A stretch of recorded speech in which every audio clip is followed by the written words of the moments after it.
Hello students, welcome back to my YouTube channel Jitendra Verma. Today we read a grammatical topic and today we will read active voice and passive voice. So let's start.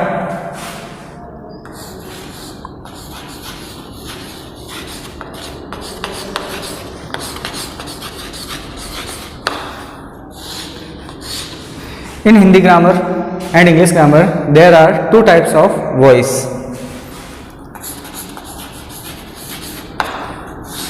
Voice को हम हिंदी में बोल सकते हैं वाच्य. First is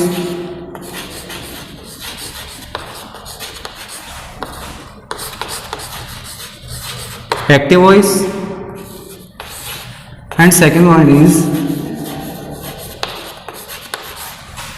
passive voice. Voice वाच्य, active voice means कृतवाच्य and passive voice means कर्मवाच्य.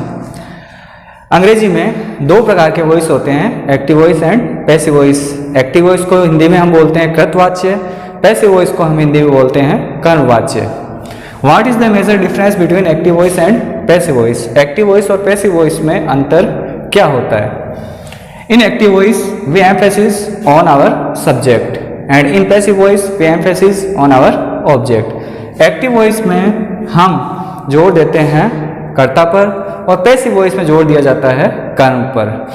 आमतौर पर जनरल एग्जाम्स में एक्टिव वॉइस से पैसिव वॉइस बनाना पूछा जाता है, चाहे वो कोई सा एग्जाम हो, चाहे बोर्ड एग्जाम हो, चाहे कंपटीशन एग्जाम हो. तो एक्टिव वॉइस से पैसिव वॉइस बनाना हम सीखेंगे. अगर आपको एक्टिव वॉइस से पैसिव वॉइस बनाना आ गया तो आप पैसिव से एक्टिव भी बना सकते हैं. अब बात करते हैं कि पैसिव वॉइस बनाने की जरूरत हमारे को कहाँ पड़ी, कि हम पैसिव वॉइस क्यों बनाते हैं. When we hide our subject, when we want to hide our subject, जब हम हमारा सब्जेक्ट है उसको छुपाना चाहते हैं या उस पर जोर नहीं देना चाहते हैं तब हम पैसिव वॉइस बनाते हैं. तो एक्टिव वॉइस से पैसिव वॉइस बनाने के लिए कुछ नियम है, उसको हमारे को सीखना पड़ेगा. सबसे पहले रूल नंबर 1 क्या कहता है? Subject becomes our object and object becomes our subject. Active voice से जब आप पैसिव वॉइस बनाएंगे तो सबसे पहले आपको ये बात ध्यान रखनी है कि सब्जेक्ट है उसको हमारे को ऑब्जेक्ट बनाना है और ऑब्जेक्ट को हमारे को सब्जेक्ट बनाना है. Rule number 2, before object use by preposition.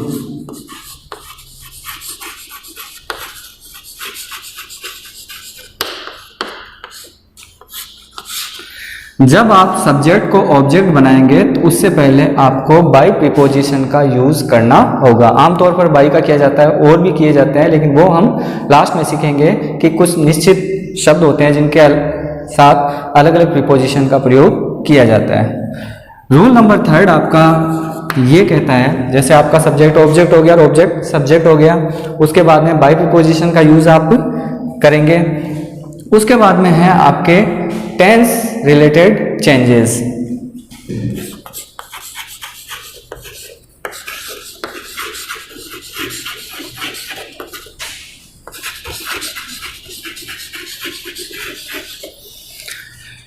Tense related changes का मतलब है कि एक्टिव वॉइस से जब आप पैसिव वॉइस बनाएंगे तो उसमें आपको टेंस परिवर्तन करना होगा. वो हम सीखेंगे कि टेंस किस प्रकार से परिवर्तन होंगे.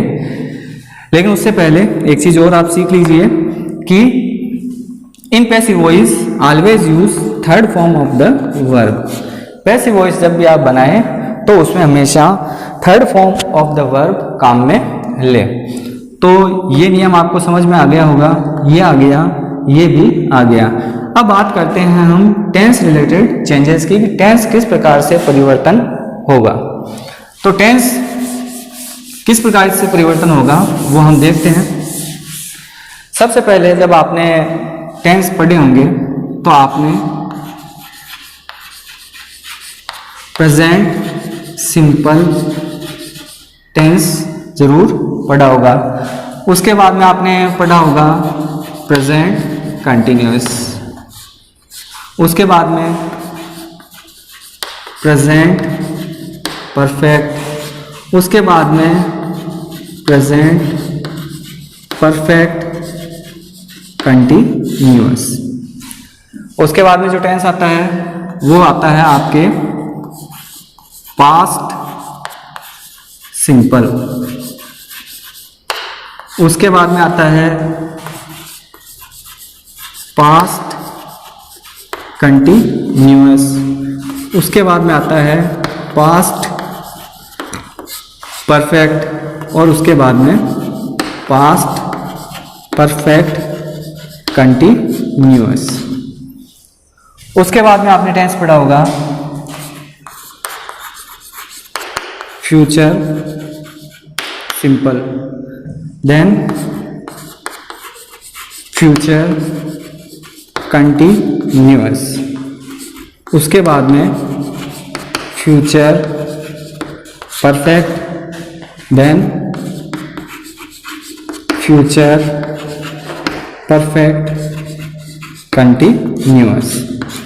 अब आमतौर पर यह होता है कि आमतौर पर जनरल एग्जाम्स में पैसिव वॉइस और डायरेक्ट इनडायरेक्ट दोनों पूछे जाते हैं, तो हम अक्सर इनके नियमों को इधर से उधर कर देते हैं। कई बार पैसिव वॉइस के नियम लगा देते हैं डायरेक्ट इनडायरेक्ट में और डायरेक्ट इनडायरेक्ट के नियम लग जाते हैं पैसिव वॉइस में।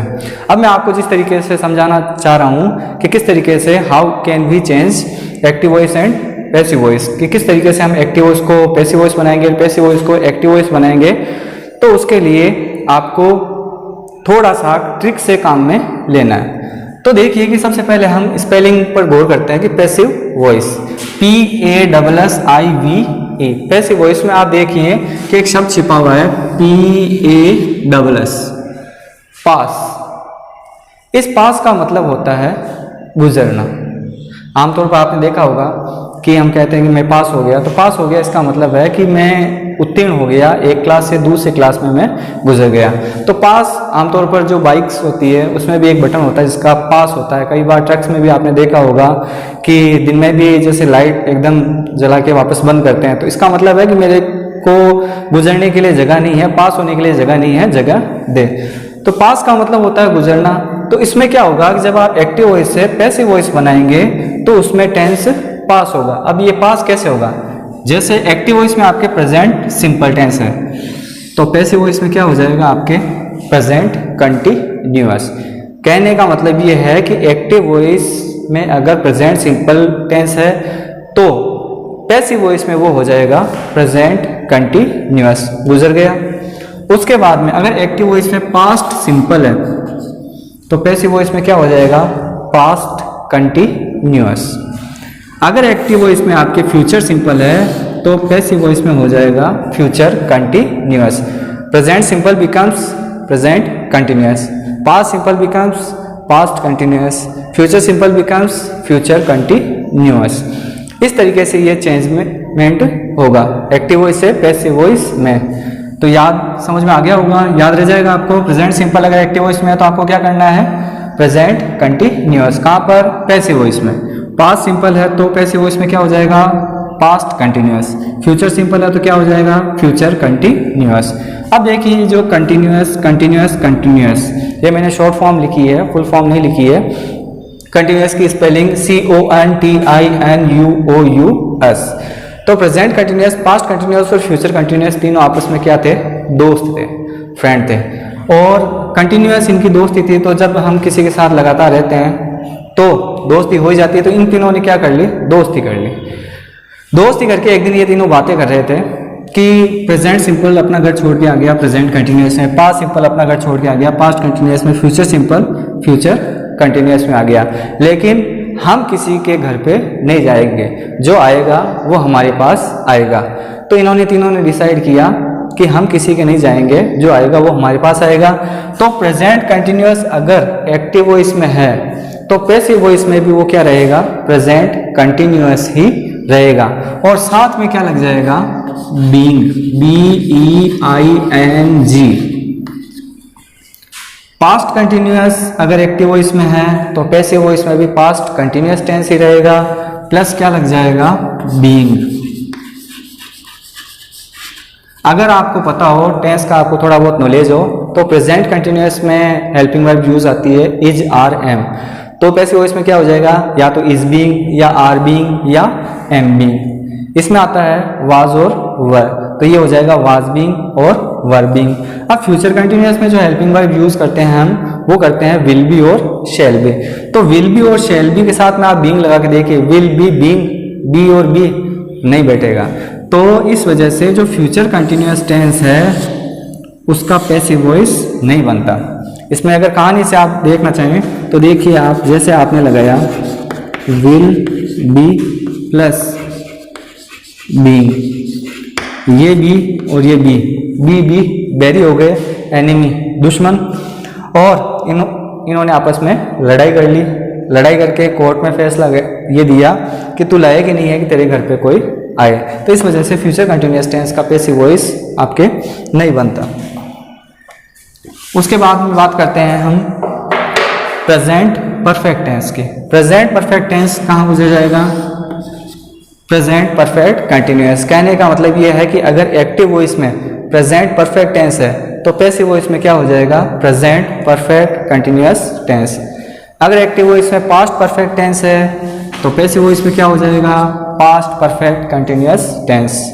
अगर एक्टिव वॉइस पे फ्यूचर परफेक्ट टेंस है, आप पैसिव वॉइस बना रहे हैं, तो उसको आप किस में चेंज कर देंगे, फ्यूचर परफेक्ट कंटिन्यूअस टेंस में। अब आगे की बात करते हैं प्रेजेंट परफेक्ट कंटिन्यूअस टेंस की। आगे गुजरने के लिए जगह है क्या, नहीं है। तो इसका मतलब है कि अगर एक्टिव वॉइस में प्रेजेंट परफेक्ट कंटिन्यूअस टेंस हो तो उसका पैसिव वॉइस नहीं बनता। एक्टिव वॉइस में अगर पास्ट परफेक्ट कंटिन्यूअस टेंस हो, आगे गुजरने के लिए जगह है, नहीं है, इसका भी पैसिव वॉइस नहीं बनता। फ्यूचर परफेक्ट कंटिन्यूअस टेंस हो, आगे गुजरने के लिए जगह है, नहीं है, तो इसका भी पैसिव वॉइस नहीं बनता। तो आप देख लीजिए काम कितना आसान है। 12 में से 4 टेंस का तो पैसिव वॉइस ही नहीं बनता। जैसे टोटल ये कितने हैं, ये है 12 में से मैंने बताए 3 तो कोने वाले, कॉर्नर वाले 1, 2 और 3, और मैंने बताया एक फ्यूचर कंटिन्यूअस। तो टोटल कितने हो गए, 4 हो गए। 12 में से 4 गए, कितने बचे, 8। तो 8 ही टेंस का पैसिव वॉइस बनता है, इन 4 का नहीं बनता। उम्मीद करता हूँ ये समझ में आ गया होगा आपको। एक्टिव वॉइस में प्रेजेंट सिंपल है, पैसिव वॉइस में प्रेजेंट कंटिन्यूअस। एक्टिव वॉइस में पास्ट सिंपल है, पास्ट कंटिन्यूअस। एक्टिव वॉइस में फ्यूचर सिंपल है, फ्यूचर कंटिन्यूअस। इन तीनों का याद रखना है कि प्रेजेंट कंटिन्यूअस है एक्टिव वॉइस में, तो पैसिव वॉइस में प्रेजेंट कंटिन्यूअस रहेगा, प्लस क्या लग जाएगा, बीइंग लग जाएगा। पास्ट कंटिन्यूअस है, पास्ट कंटिन्यूअस ही रहेगा, प्लस क्या लग जाएगा, बीइंग लग जाएगा। और फ्यूचर कंटिन्यूअस टेंस का पैसिव वॉइस नहीं बनता। प्रेजेंट परफेक्ट है, present perfect continuous. Past perfect है, past perfect continuous. Future perfect है, फ्यूचर परफेक्ट कंटिन्यूअस टेंस। और इन तीनों का पैसिव वॉइस नहीं बनता। तो ये थे टेंस रिलेटेड चेंजेस, टेंस संबंधी परिवर्तन।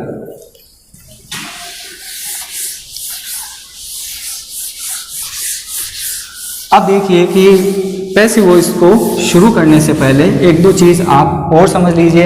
अगर आपको टेंस नहीं आते हैं तो भी घबराने की ज़रूरत नहीं है। जैसे टेंस के जो वीडियोस है वो आगे अपलोड कर दिए जाएंगे, और नहीं भी आते हैं तो मैं जनरल इंट्रोडक्शन आपको देके चलूँगा कि कौन से में कौन सी पहचान होती है और ये कौन सा टेंस है। अब देखिए, आप शुरू करने से पहले 1-2 चीज़ समझा देना चाहता हूँ मैं आपको। सबसे पहले SVO, इनको आप ध्यान से समझिए। सब्जेक्ट,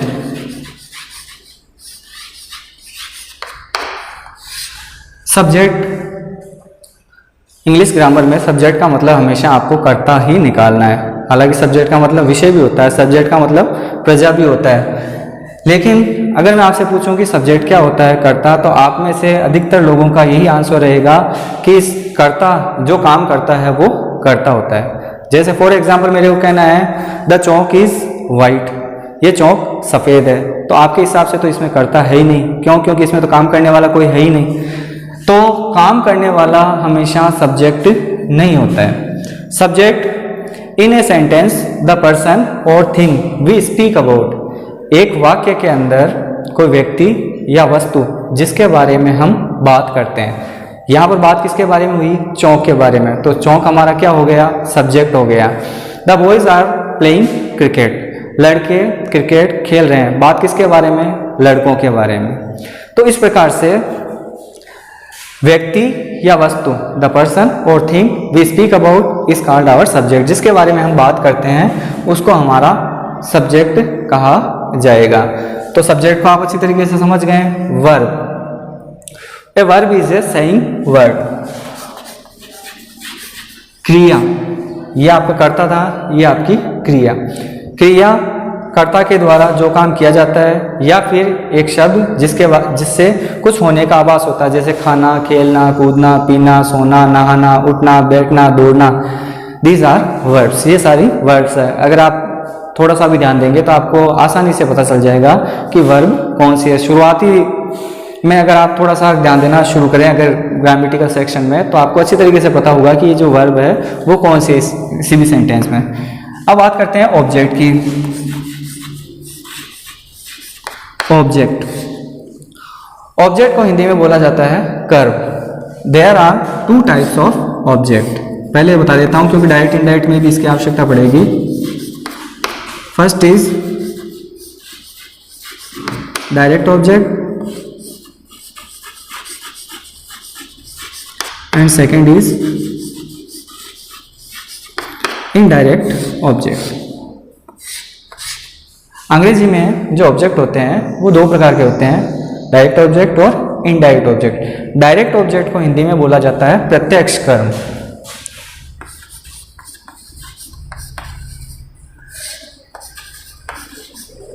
इनडायरेक्ट ऑब्जेक्ट को बोला जाता है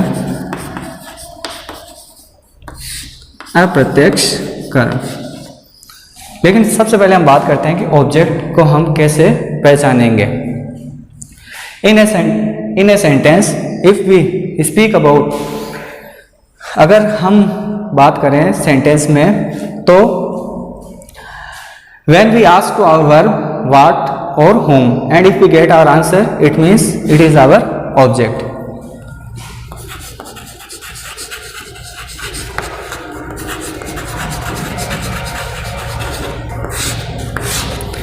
व्हाट का मतलब होता है क्या, whom का मतलब होता है किसको।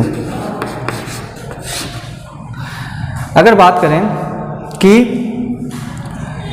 क्रिया से हम पूछें क्या और किसको, अगर इनका उत्तर आ जाए तो it means it is our object. तो ये हमारा क्या है, ऑब्जेक्ट है। जैसे अभी आपको एग्जाम्पल बोला था,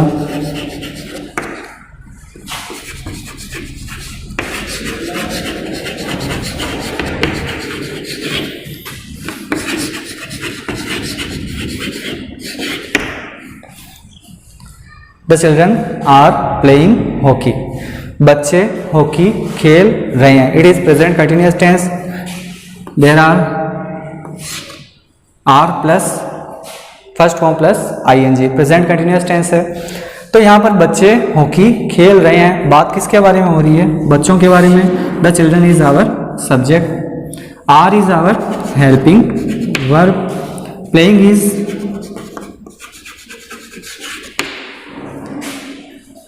वर्ब की फर्स्ट फॉर्म के साथ आएंगे। अब आप क्रिया से पूछिए व्हाट और whom। खेल रहे हैं क्या, आपका आंसर क्या आएगा, हॉकी। तो it means it is our object. अब बात ये हो रही है कि ये जो ऑब्जेक्ट है वो कौन सा है, डायरेक्ट है या इनडायरेक्ट है। तो इसके लिए सीधा सा है कि अगर वो क्रिया व्हाट का आंसर दे रही है क्या का, तो वो है डायरेक्ट ऑब्जेक्ट। और अगर वह किसको का आंसर दे रही है तो वो है आपका इनडायरेक्ट ऑब्जेक्ट। प्लेइंग व्हाट, खेल रहे हैं क्या, hockey, it means it is our direct object. क्यों, क्योंकि इसने उत्तर दिया है आपके क्या का।